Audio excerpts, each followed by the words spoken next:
I find oftentimes when touring houses with clients, buyers, that a lot of times the staging doesn't fit. I think staging is a bit of a fickle thing.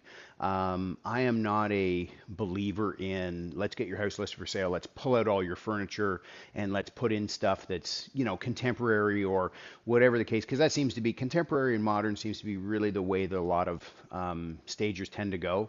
And it certainly fits in with a lot of newer builds. But if you've been in your house for a really long time and you've spent a lot of time, you spend a lot of time collecting stuff, decorating certain colors and things. And so oftentimes I find when you go through houses, the staging that they've done is super obvious because it can be very disjointed in terms of what the colors and the floors and what the decorating is compared to the accessories that are used. And I find often sometimes it really doesn't flow.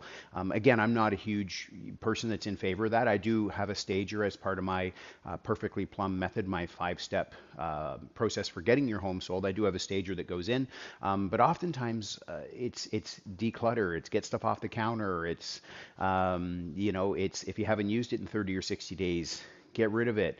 Most people know what they need to do to get their home looking good for when they get it listed for sale. I find the staging can get, overused, overpronounced, and even, it's a frill for sure. But I find oftentimes that it can just halt the flow of the house and make it look a little bit weird.